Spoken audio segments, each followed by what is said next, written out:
Je m'appelle Kyra, je suis la directrice artistique de la compagnie danse-théâtre Surreality. J'ai le grand plaisir d'être accueillie en résidence ici à l'espace Canopy pour développer ma prochaine création. Ce soir, à la galerie, j'ai intervenu avec la présidente de l'association française, la docteur Valene Gresham, qui est psychologue, pour parler des effets de la discrimination morphologique dans le sport et notamment la danse sur la santé mentale des jeunes danseurs et jeunes athlètes. Donc nous avons parlé de la pression qu'ils subissent ces jeunes pour se conformer à une morphologie occidentale idéale et les effets nocifs sur leur santé mentale. Basically, it's just we're just really trying to highlight that there's a very specific body type that I think is searched for when we are trying to dance or do any type of specific sport. And a lot of times people who do not have this very specific body type are discouraged from practicing, they're discouraged from going professional, they're discouraged from training.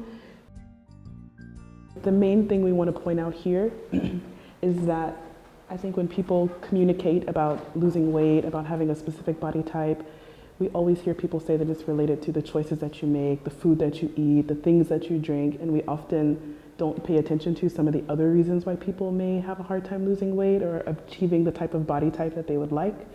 And some of these things we really wanted to highlight, that sometimes losing the way your body carries weight is hormonal. It's sometimes genetic. I think it's also important to highlight, I think specifically with dance, that the dancers are always expected to have the same body from the time they start their career until their career ends. But it's not always possible because, as we said, things change in your body with your hormones, things change with your genetics, and sometimes if you have an injury and you can't exercise, these things will change the way your body is built, and that's not always recognized in dance. When it comes to different types of diseases you can inherit, like hypertension, diabetes, high blood pressure, a lot of these things are hereditary. Research has proven, in fact, that many of these things are hereditary, and you can find people who are 100 and 200 kilos that have none of these diseases, in fact, but still there's always sort of this, I think, stigma that being overweight means that you will have all of these things. That's not necessarily true.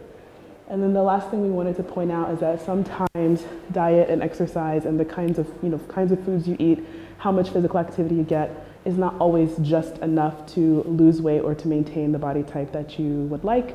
And I think it's important to point that out because that's also another that goes along with not having the ideal body type for sports. Là, on voulait parler des effets nocifs de ces critiques tout au long de la vie sur la santé mentale, notamment chez les jeunes athlètes, les jeunes danseurs, parce que ça commence très très très tôt et les effets, on les sent à vie quand même.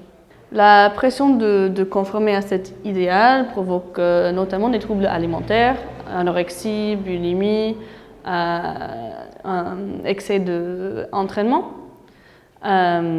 Donc ça, on voit tout le temps, par exemple, chez mes propres élèves, je suis prof de danse contemporaine, j'en ai eu qui a été hospitalisé cette année. Ça arrive tout le temps. On voit ça chez les danseurs, les patineurs, les gymnastes et d'autres sportifs. Les effets sur le long terme sont très nocifs sur l'estime de soi. Donc ça joue sur les relations, la vie intime. Ça provoque d'autres troubles psychiatriques, dont la dépression, les angoisses et comme j'ai dit, l'hospitalisation pour la malnutrition, ça c'est assez fréquent chez les jeunes danseurs. Donc pour lutter contre tout ça, les athlètes développent des mécanismes de défense comme la toxicomanie, automédication et bien sûr que tout ça finit par nuire à leur performance. Le problème de base n'était pas leur morphologie, mais ça le devient parce qu'avec tous les mécanismes qu'ils emploient pour essayer de se conformer à l'idéal, finissent en fait par nuire à la performance parce qu'ils mettent en danger leur santé.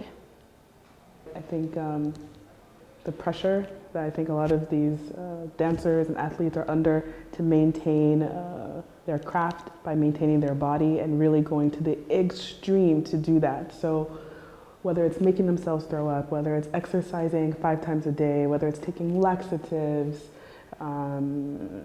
going to the sauna 5 times a day to sweat out all of their water. They really go to extremes to keep their body the way they believe it needs to be able to do their sport. Even though we've shown, 4 examples of people who do not have ideal body types and they're equally as successful, and in some cases more successful than some of the people that have the ideal body type.